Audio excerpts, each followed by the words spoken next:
Going live. Hey, everybody in the chat. Welcome to tonight's discussion. I saw Johnny Preps in there. Hello, Don. Hello. I saw Prepping Artist in there. Hi. Marco, of course. Hello. And then here in a few minutes, some other people should get notifications. So if you guys want to introduce yourselves for now while we're waiting for notifications to fly out, it'll give them time to filter in, and then we'll go ahead and start for those that don't know who y'all are. Sure enough. Howdy, y'all. I'm Mike from Hudson Valley Prepping and Survival. I'm her friend. Oh, sorry, her friend. Their friend. I'm friends with all these guys. These are great people. Family. Yeah, absolutely. And we are Luv N Life. I'm Karen. This is my husband, Rick. And we're friends with these guys, too. What's up, Night Preps? Who's the kitty in the middle? That's Bullet. Aw. Yeah. Cute. It's cute. You want some bunnies, too? Yeah. I'm trying to pawn them off. I've been watching some bunny videos. Yeah, I still have to update that. It looks like we got Irishman in now. Joe, hello. Coffee first. Hello. The Irishman is also, I call him also the prepping ninja because he snuck out on us very quietly to get on the road early. We didn't hear anything. He packed everything up and left without waking a single soul up at the meetup. It was crazy. Wow.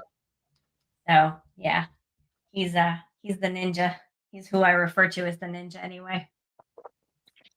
So tonight, you guys, we have this panel together because we are going to talk about freedom from addiction. And this is a topic that a lot of people don't talk about. It seems to be a very hush-hush topic, but it really is something that should be talked about. It's very important in the prepping stance for everything that's going on. We need to prepare for those things, people that are suffering from addiction or healing from addiction. And that is somewhat what we're going to talk about tonight. And it's all sorts of addiction, guys. It's not just drugs. I mean, addiction can be shopping. It can be drugs. It can be drinking. It can be pornography. It can be, whatever. It can be a million different things. Working too much. People have addictions to having to work all the time and do nothing else. So it's not just being addicted to drugs, which is what most people think. There are tons of other things that you can be addicted to. And it comes with a lot of hardships and a lot of struggles, but we are going to talk about that tonight and talk about it from both a personal experience and from an outsider looking in on a loved one experience. So Mike is actually, oh, look, I pointed the right way. Mike is actually, what day are you on now? Oh man, I don't even know. I don't know. I stopped counting because I'm done. I quit. I'm done. No more cigarettes. I'm done. I stopped. I want to say it was right around the 1st of September. And then through those first 2 weeks of September, I really weaned myself off. The 1st of September, I decided I wasn't buying any more cigarettes, and I would either bum them from somebody or make this pack last as long as I could. It was a struggle. I would, go into my buddy's pack while he was out of the truck and steal a cigarette. And, finally they were like, hey man, stop stealing my cigarettes. These things are expensive. And then I started to feel guilty about it. And, I would literally take a drag off a cigarette and be like, man, I really didn't need that. I wanted it. I didn't need it. And, then I really started weaning myself off. Then I was down to like 2 or 3 cigarettes a day. And it's like, what's even the point in 2 and 3 cigarettes a day? I was a smoker, man. I smoked. Um, it was too much. They almost became at a point more addictive to me. I used to smoke about a pack a day, maybe, and then it got to the point where I always had a cigarette in my mouth. We were working outside, so I always had a cigarette in my mouth. I'm always outside, so I always had a cigarette in my mouth. And then I'm into 2 packs a day. And up here in New Yorkistan, man, they're like $16 a pack. So I was spending like $32 a day on Wow. cigarettes. And I always wondered, why is there no money in my wallet? It's because I was spending a fortune every day on cigarettes. And I decided that was enough. They were going to raise the tax on them another dollar a pack. And I just put my foot down. And I was like, you know what? I've smoked for like 30 years. I'm done. I'm done. I can't do it anymore. And my lungs thank me, and the rest of my body thanks me. It was actually a blessing in disguise, because I found out later I had some other health issues that were directly related to smoking so many damn cigarettes. And I already had gotten quitting out of the way without the stress of the health issue and trying to quit smoking at the same time. So it worked well.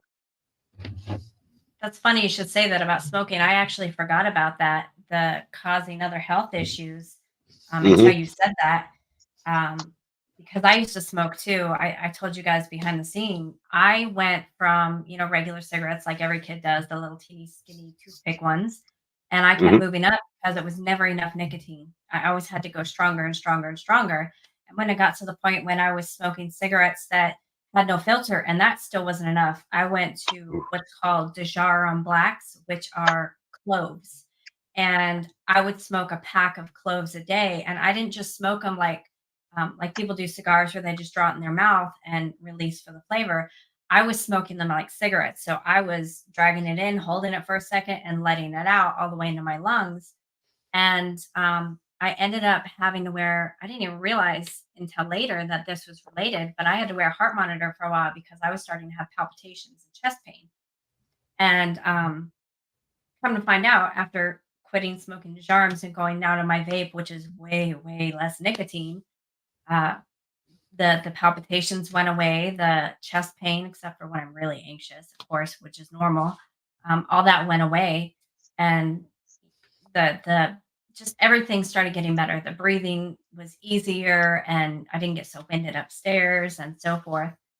Uh, Gained a little bit of weight after I quit, but I could have afforded to gain that weight, so it was okay.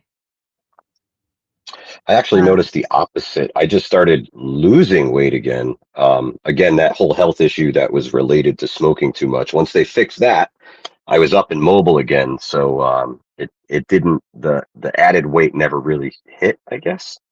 Um, I guess I just lucked out and got back on my feet at the right time. So yeah, you did. I'm lucky. I'm lucky. I'm jealous. But hey, it's All winter right, time. We could throw weight on all we want right now. Yeah. that is very true. You. I know That's he's very true. dropping weight and I'm gaining weight, and I'm like, why?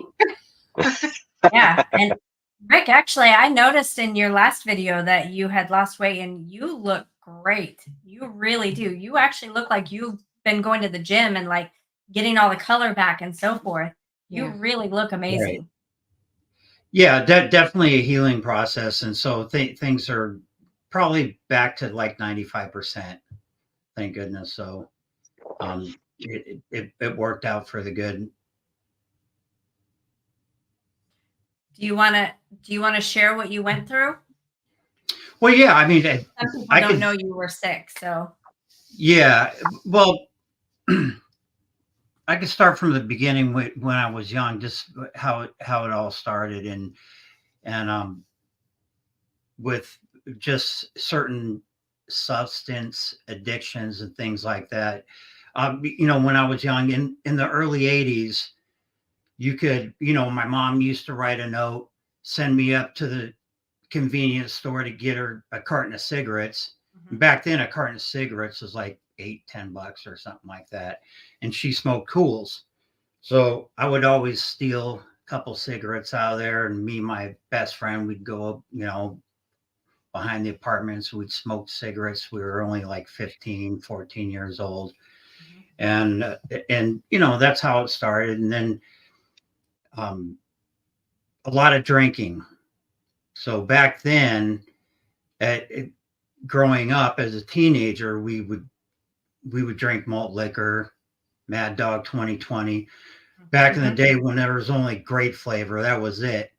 And today, I guess they got all kinds of flavors, but that stuff is rot gut, just like Night Train. But so I spent a lot of years smoking and drinking, and I smoked. I quit smoking when I was 40, so it's been a good 15 years since I quit smoking. But the smoking part was the easiest part for me, and because stopped. because I just stopped. I was like, I'm done. And this was back when cigarettes were like $6 a pack here in New York State. And I had moved from Portland, Oregon.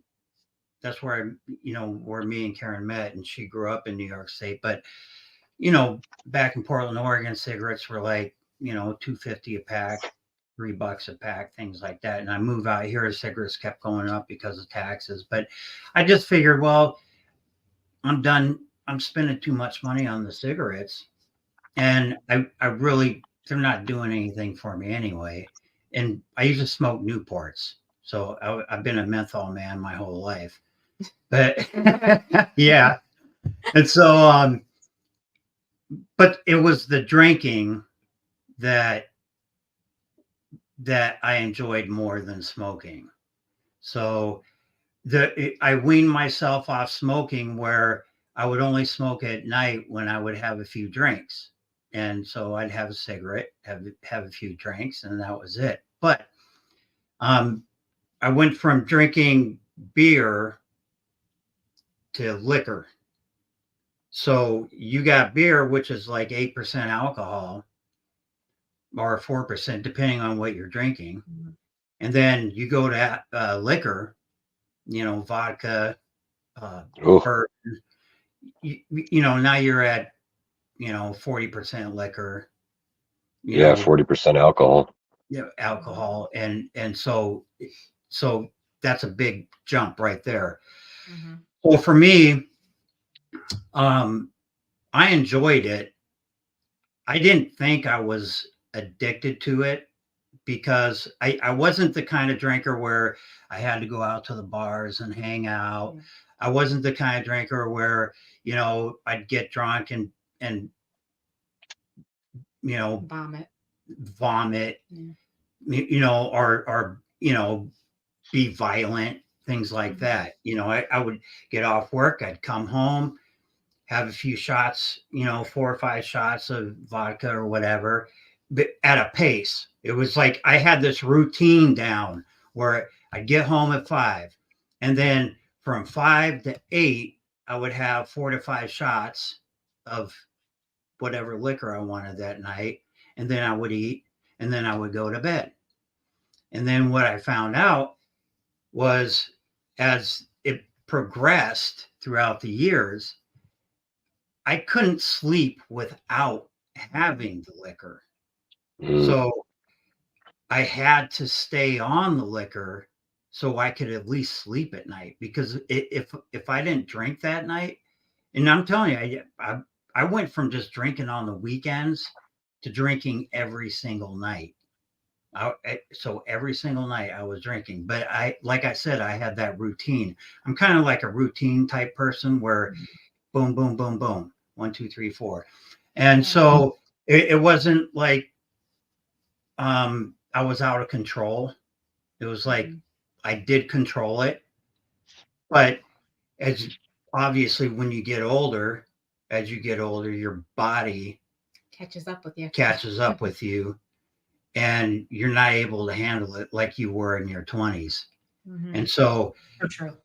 So when I went to the doctor said, because I started getting a fatty liver, I started having some health issues and things like that. And I told the doctor, I was honest. I told him, yeah, I drink every night, and this is how much liquor I have every night. This is what I drink. And he told me, he's like, well, you're going to have to stop or your liver's going to get really messed up. And I'm just like, well, okay, well, do I just stop cold turkey? And he's like, well, you can't do that because you've been drinking so long. If you just stop overnight, your body's gonna flip out and your withdrawals. He goes, you could possibly have a heart attack and die. So he goes, you need to cut back little by little and wean yourself off this liquor. So I was like, all right. So I did it for what, 6 months to 8 months. Yeah. So 6 to 8 months, I weaned myself off. I would go from like, 6 shots to 4 shots to 3 shots. But then I'm feeling fine. I don't really feel anything's wrong. And then when I went back to the doctor, got my blood work done because I'm a stickler about getting blood work done every year, physical things like that. Because as you get older, you want to make sure your body's tip top and there's nothing sneaking up on you.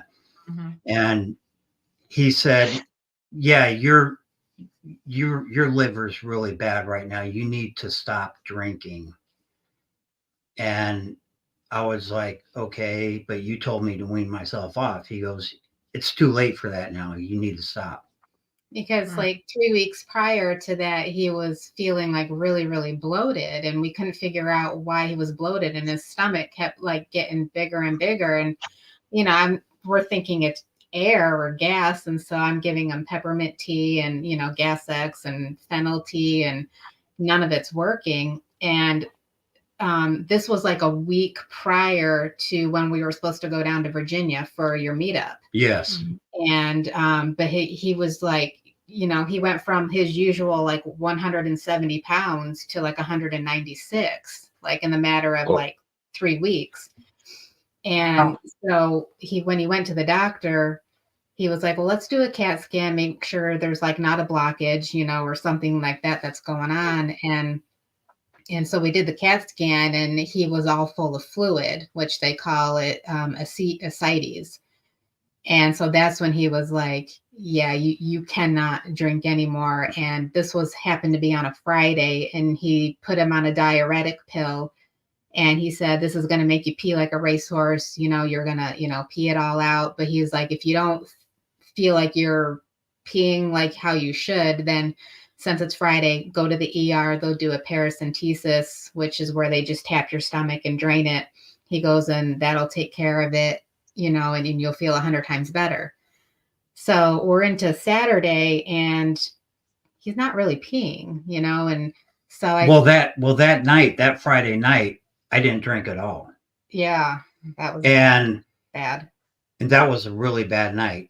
Yeah. Mm-hmm. My body flipped out. It's like he was going through delirium tremors. I mean, it was, he couldn't even like hold it. Yeah, I was shaking really super bad. I was dry heaving, nothing coming out. I couldn't sleep. My mind was going a million miles an hour, and it was horrible. So on the next day, on Saturday, I said, you know what? I said, let's go to the ER because I don't want anything to happen while we're down in Virginia. Let's get your stomach tapped, and then hopefully this will, eliminate the problem. And so we went to the ER, and they, after waiting 4 hours, which was fine, but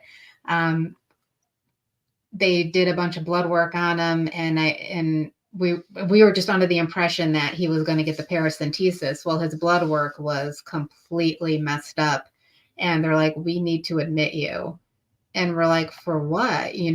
All you have to do is just drain his stomach. And that's all I, kind of kept saying is, that's what our doctor told us to do. Just they'll drain your stomach and you can go home. And they're like, his platelet count was so low that they couldn't even, put the small little tube in there for risk of severe bleeding. So his platelets had to be up to like 50,000 at least minimum in order to get this procedure done. And your platelets are supposed to actually be between 200 and 400,000. and he was down to 32,000. Yeah, it was bad. And along with like his magnesium and calcium and all this stuff was just his liver functions were his albumin level, which is your overall function of your liver. You're at the critical point at 2.3, and he was at 2.2, and normal range is like 3.4 or 5. So when the doctor came in and said we have to admit him, I was a little hesitant because he was like feeling fine, like he wasn't in any pain or anything. It was just, he's like, I'm just bloated, and he was kind of past the shakes. He just had a little bit of the shakes. And they're like, well, if his blood work improves when we give him all this, stuff, we can do the paracentesis. And then if he has any withdrawals tonight, at least he has that medical intervention. And so he said, we'll just keep him here overnight. And then he can go home in the morning. It's kind of like a quick detox. And so I was like, okay, and so I left the hospital. Finally, he got a room like around 11 at night. And I said, I'll see you the next day. And I was furious. Yeah, he I did not want to stay in the hospital. Yeah.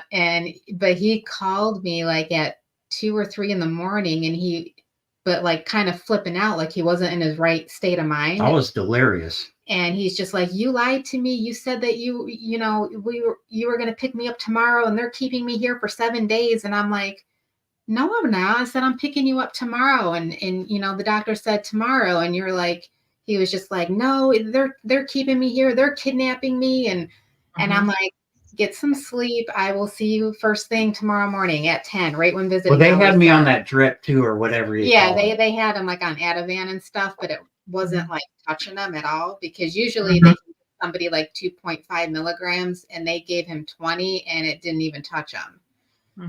So I called at 7 the next morning just to see like how he did, and the nurse was like, well, he had a bad night. And I was like, okay. You don't say. Yeah. And I'm like, right. All right, because I was thinking after he hung up with me, maybe he hopefully just fell asleep and everything. And I said, well, what time can he come home? And she was like, oh, he's not coming home. He's got to stay here between 5 and 7 days. So somebody must have told him that. And that's when he kind of flipped out. And I'm like, the doctor said he can come home today, and they're, because it's a quick detox. And they were like, he should have never said that to you. There's no such thing as a quick detox. It's between 3 to 7 days. And so I was just like heartbroken and worried. And I had told him, so I came in and, but I guess like that night he ripped out his IV, he hopped over the bed, and the nurses all had to bum rush him to, and then by the time I came in, he was in restraints and just out of it. So that was a bad night.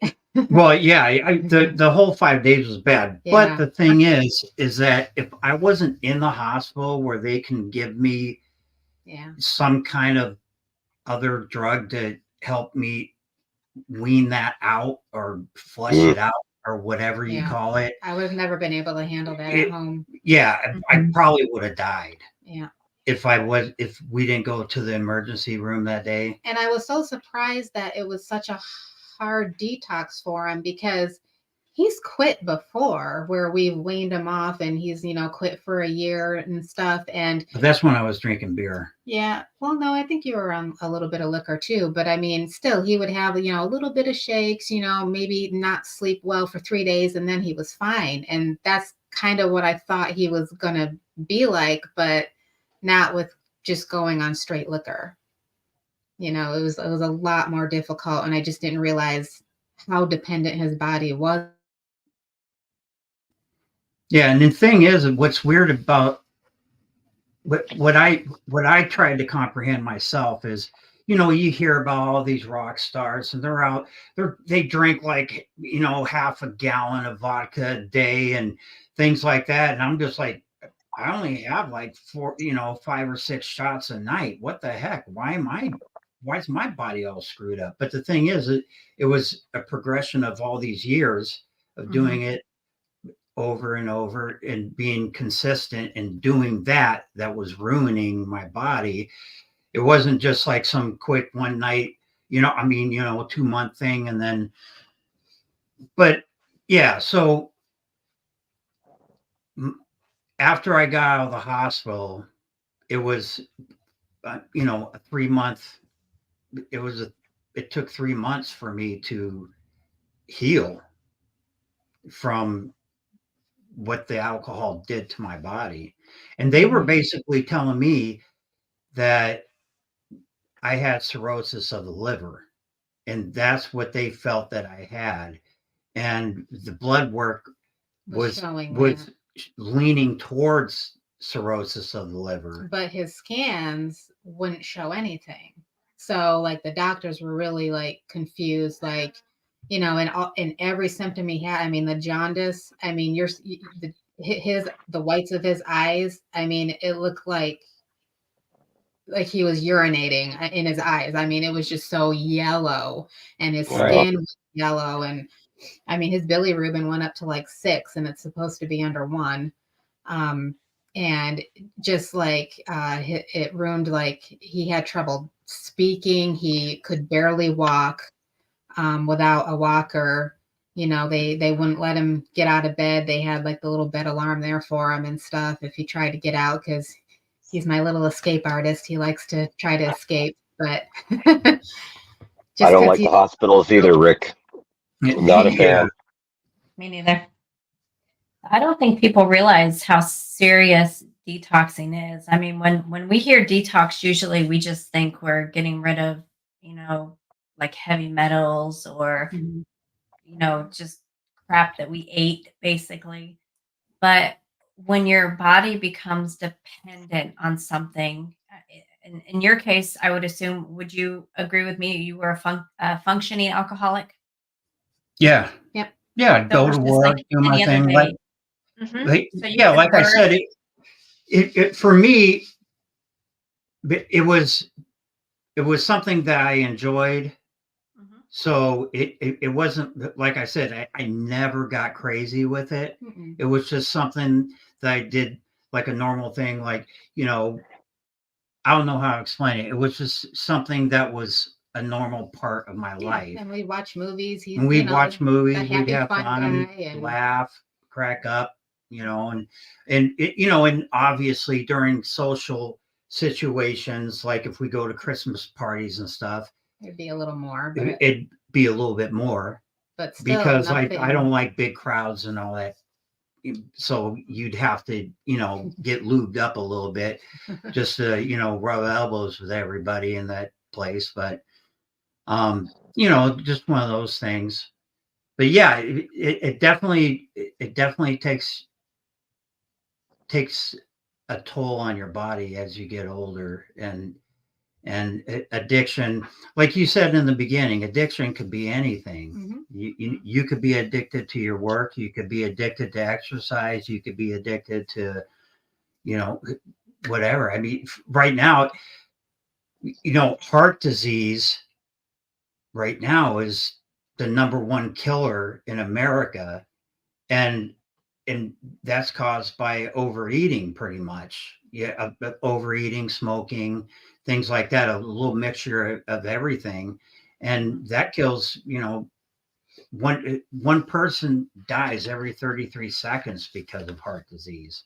And it's just because we put all this poison in our bodies, whether it's, you know, processed food or smoking or drinking and things like that, where we don't really, I guess we don't know how to moderate anymore because we indulge in the pleasure of it more than being more moderate about things that we do, you know. Yeah, I think addiction. Some of the addictions too are how people cope with things.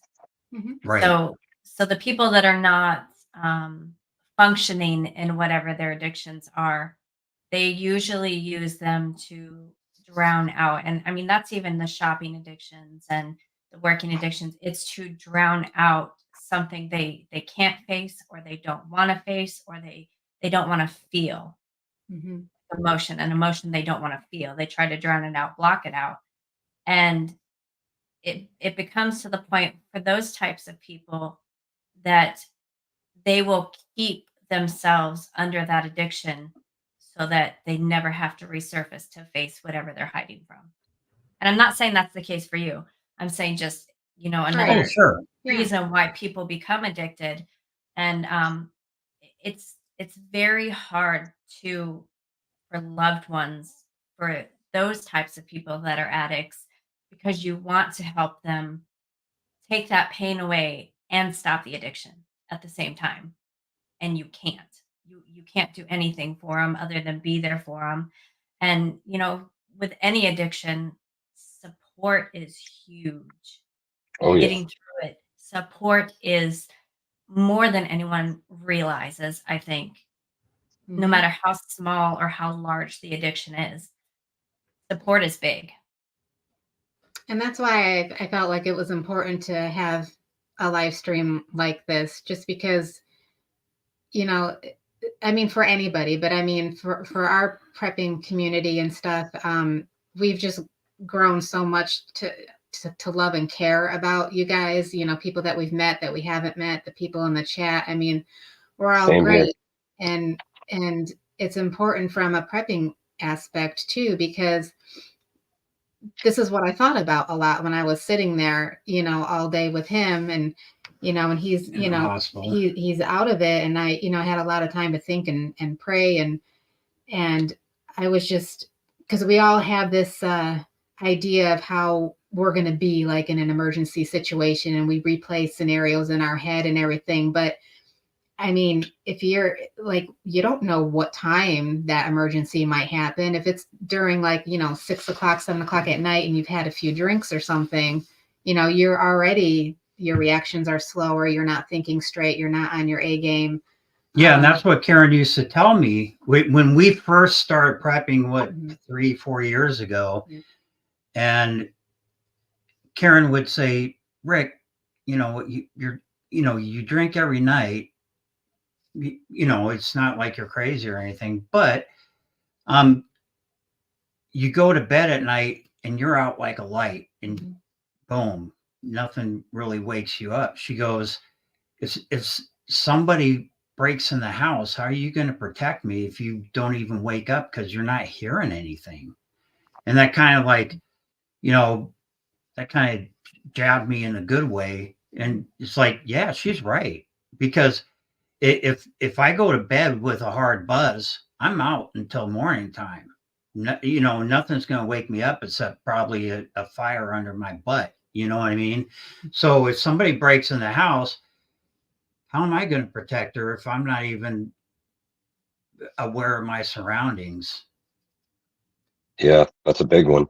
That's a big one. I never really took to alcohol much. I had a lot of alcoholism in my life as a kid growing up, uncles and step parents and things like that.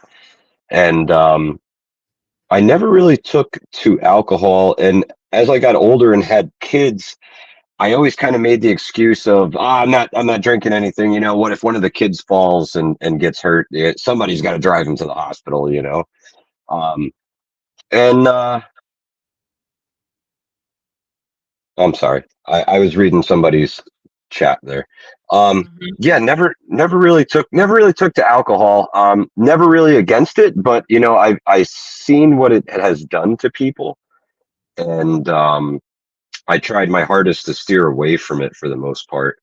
And Rick, man, I my hat's off to you, brother. Mhm. You're fighting a monster right now, and you're winning, my friend.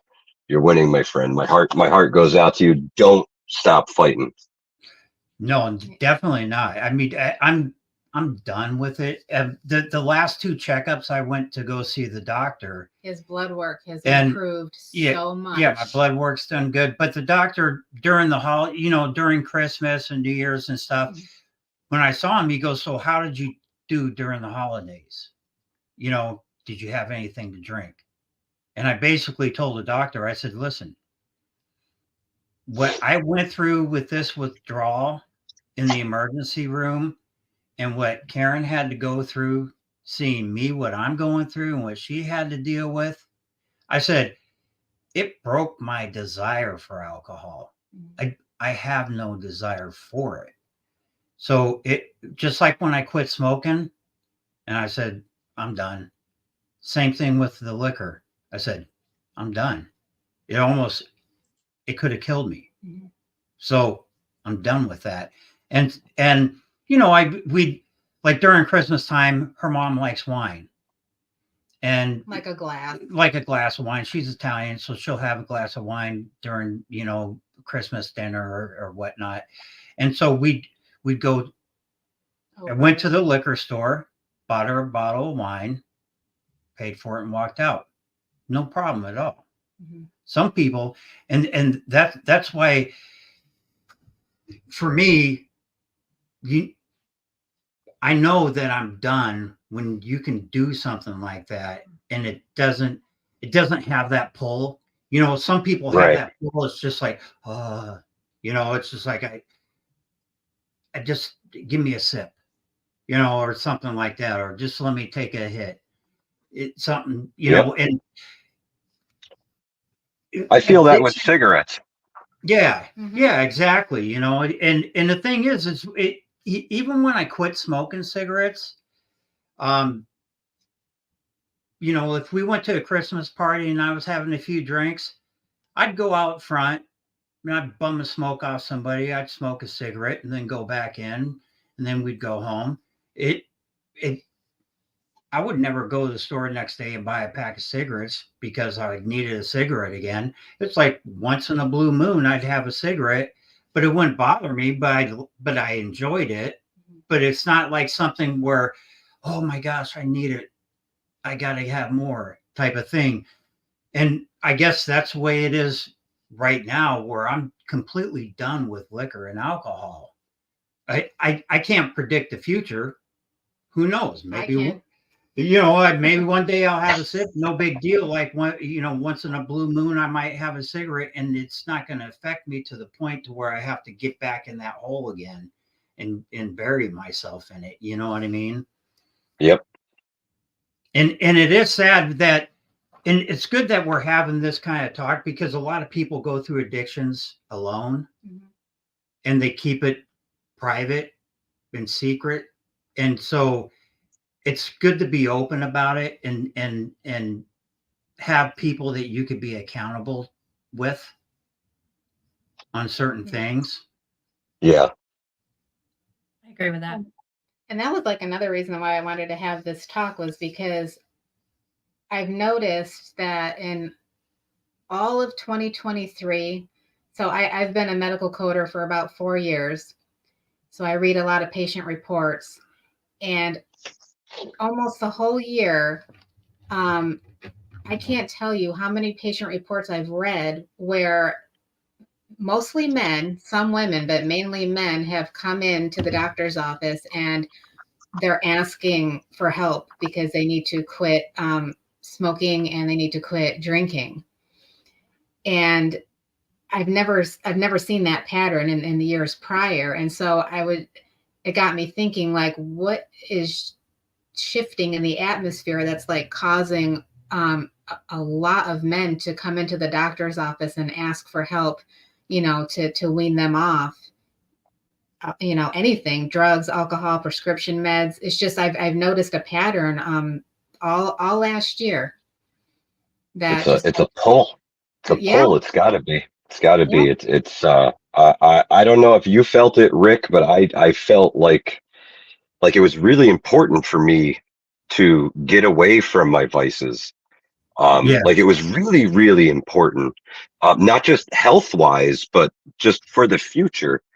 Um, and you know, I think it's important for folks to sit down and have a conversation with your mag, your group, your locals, your family about each other's addictions for when things get bad, yeah. because we, the people who are not addicted to these things, have to help you manage these when the time comes. And you know, if you're going to go through the type of withdrawal that Rick went through, the only thing that would have helped him out of that situation if it was true SHTF, would be more alcohol, unfortunately.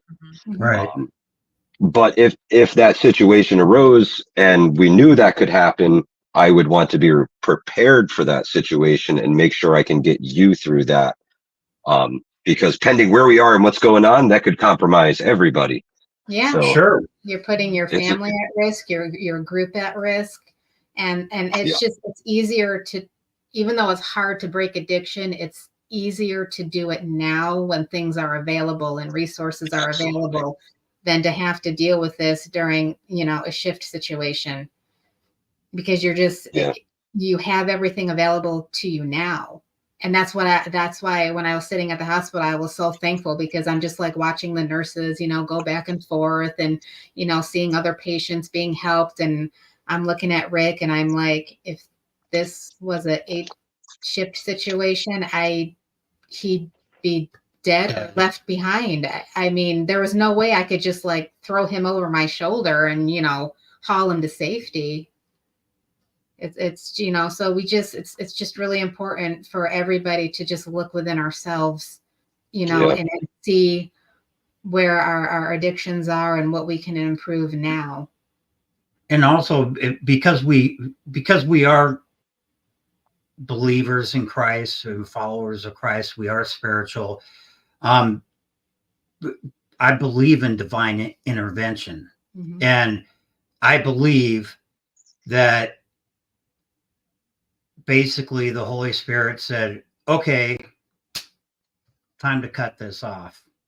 And it's going to hurt. You're not going to like it, but we got to stop it now or else it's going to get worse. So let's nip it in the bud. Boom. And I thank God for that, because if God didn't intervene in that situation and just let me keep on doing what I was doing, it would have been a whole nother story. That would be horrible. Yeah. Not only that, I don't think that your labs and so forth would have improved as much as they have, as quickly as they have, without intervention Exactly. from Yeah. God. Because Absolutely. his last scan that they did, they couldn't even find cirrhosis or anything on his liver. They couldn't. Awesome. His liver function is just below normal, and his platelet count is up. His, you That's know, red awesome. cell- I mean, it's not like completely perfect, but he's not in that danger zone anymore, and his energy is back. And you know, I got my old Rick back. You know. So awesome. So awesome. I mean, the courage and the bravery to even step up and talk about this, Rick, it's awesome, man. It's awesome. I'm pulling for you so hard, my friend. I really am. Yeah, appreciate it. And Definitely. I know for a fact you're going to kick its ass. I do. Oh yeah, definitely. It's down. That, for or I'm the going to count. kick his ass. And definitely know, I mean, you have a support group here, not Yeah, just big with time. Mike and Big time. myself, but you are a part of this community, which is a family. We are legit Yep. a family. We check Always in here on for each you, other. brother. Yeah. We Thank you. help Appreciate each it. other. We reach out. So if you ever, even if you for some reason need to pick up the phone, you can't get a hold of Karen for whatever reason, maybe she's at a doctor, or she's Yep. taking a big huge poop or whatever, I don't know, you know, pick up the phone and call us. Definitely call us, text Yep. us, send us a message if you're just like, hey, I need somebody to talk to me now. Yep. We're And here we're for here for everybody here too, including the chat. You know, if you're struggling or you just need someone to talk Mhm. to, I mean, definitely just reach out. You don't have to, that's the thing, you don't have to go through it alone. And it's a judgment-free zone. Nobody's going to judge you. Nobody's going Absolutely. to Nope. think differently about you. Not You at know, all. it is what Not it at is. all. Everybody has something, you know, nobody's perfect. Yep. that is so true. And I always think about this once in a while when it comes to addiction, how it affects the poorest of the poor and the richest of the rich. Yep. And Yep. addiction has no borders or boundaries or anything. And Yep. and a lot of people know I'm a big Prince fan. And so the day I heard when Prince died, I was like, you got to be kidding me. I couldn't believe it. I couldn't wrap my head around it. And, he was addicted to opioids, painkillers. And so, these doctors give him these painkillers and everything. And he overdoses on it, whether accidentally or who knows, but he died alone in an elevator in his studio, all alone in an elevator. His last breath, hopefully, was, "I'm sorry, God," or something, because that how sad is that? Where Yeah. there's nobody around you and you have this addiction and it finally takes your life and you're all by yourself with no one there. Yeah, that's scary. It is. Thanks. I hope you're seeing these comments I'm popping up for you guys. Yeah, I'm reading them. Thank you. Okay.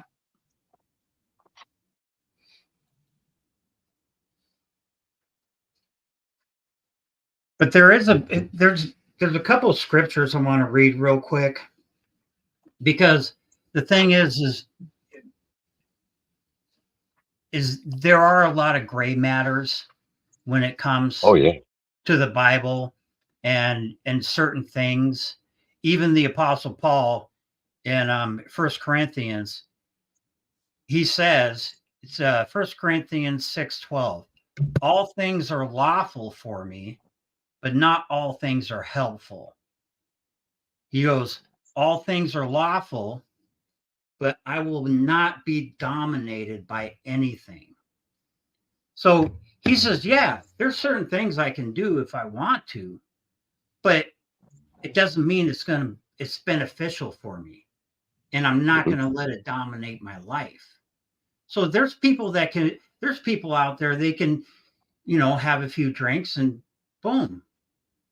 And they're fine. And they can go without it till the next Christmas party or whatnot, things like that. But then there's people, where I was in that situation to where, yeah, it might be okay to have a few drinks now and then, but I was having drinks every night. And so it dominated my life. Yeah. And that's what my weakness was. But because God is strong through our weaknesses, he gets us through those weaknesses. And it's awesome that he's always there for us, no matter what. Amen to that. Mm-hmm. Unconditionally. Absolutely. So people, Rick, that are struggling right now with what you just went through, but don't know where to go or if they even should ask for help, what advice would you give them if they see this message? If you could give them a message, what would you tell them? Oh, man. There's a few factors involved.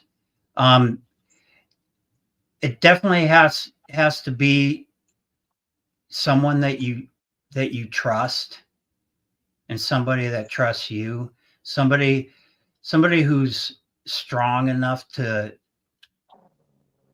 help you carry your burden and get through, somebody that's there to help you up that hill and get you over that hill. And definitely, whether you're spiritual or not, just call out to God and say, God, give me some direction. Send me someone. Send me someone in my life. Speak to me. But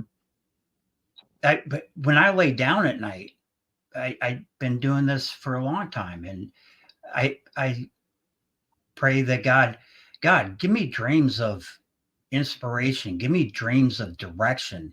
Where am I going in life? Help me get through these little issues that I have, these little, weaknesses that I have. And we all have somebody whether it's a brother, whether it's a spouse, whether it's a sister. Just find that person that you can trust and just be open. Because, like I said earlier, a lot of us, we just keep it secret because we don't want to. We want to put on this facade like there's nothing wrong with us and we're not weak, and we're just going through life and hey, my life is perfect. Yeah, we have it all together. We got it all together. Things are going good. But when you lay your head on that pillow at night, you're wondering, how did I get here in this situation that I wish I was never in, you know? And you don't have to be alone.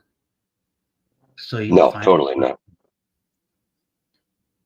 I think it's actually the opposite of what you said. From the outside looking in, I know as an insider looking out, it may seem like weakness, you know, to show that you have an issue. But from the outside looking at somebody who says that, it actually shows their strength. It's quite the contrary to what some people think. I know from my side looking at you, you are way stronger than I ever thought you were, and it speaks volumes to what you can overcome, what you can accomplish, and it's huge, man. It's absolutely huge. You really stepped up, and it's big, man. It's Yeah, huge. I'm so appreciate proud. that. I'm so proud of you. I'm so proud of you. Appreciate it. I'm proud of my wife. Everything I put her through. Karen, do you want to give advice to a loved one that might be supporting someone going through? Yeah. I think I did write actually something down. You know, when that person decides to quit, and you know, whether it's through medical intervention or just weaning off and doing it safely at home,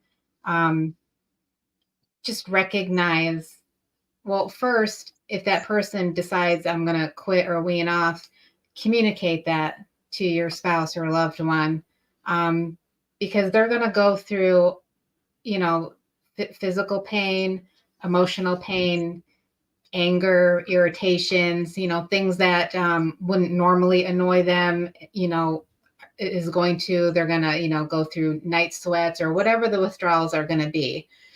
Like, I remember when Mike put that short up a few months back when you were just starting to quit. And I think you were like 3 days in, and you said something like, you know, I'm 3 days into no smoking and everyone is testing my patience or my gangster or something. That's it. Everybody wants to touch a gangster. Yeah. And that's what happens for some reason. It's just like every single time you try to quit or something, it's like all these things arise. And so for the loved one, you know, being supportive is, you know, they're already going through a rough time. So don't, you know, irritate them on purpose, or, you know, oh, you wouldn't be going through this if you would have just listened to me. Don't nitpick, you know, just love them, support them, and just be like, you know, like with Rick, I was just like, is there anything that I can do for you? And he's just like, you know what, I'm irritated and I don't know why. And I said, okay, if there's nothing you need me to do, I'm going to go over here and, you know, clean or whatever. But it's just really important to be understanding during the process and be as supportive as you can, because they're having a hard time. It's temporary. If they snap at you or they're a little irritated, you know, just let it slide, and just do what you can. Just don't make it, as you know, harder, you know, for them.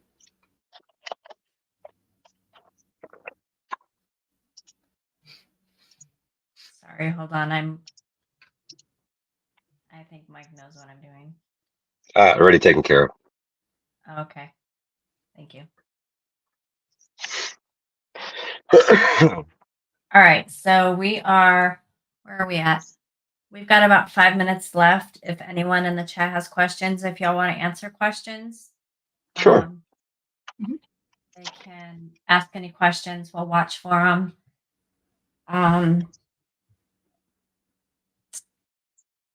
as a for me as a loved one, the advice I would give if you have a loved one that's struggling, I would say even if they don't ask for help, be there for them. Do what you need to do to assist them, to support them. Um, you may have to suggest help. You may have to bring to their attention things that you see because some of them may not see a problem. You may have to bring it to light in a nice way. Don't be like, this is what you're doing, because that's just going to make it worse. Hmm. Um, and then, help them in any way that you can or that they ask you to that won't harm them, of course. Right. There are a lot of different resources out there. Not all of them are the best. I'll be the first one to say that. But there are some good resources out there. And if you have to reach out to people who have gone through it or know people that have gone through it, they may be able to refer you also to resources that are good, that Can I are recommend helpful. one? Yes. If you're in the great state of New Yorkistan and you want to quit smoking and you know you're not going to be able to go cold turkey, 1-866-NY quits. Dial that number. They will send you free stop smoking aids, patches, gum, whatever your flavor is.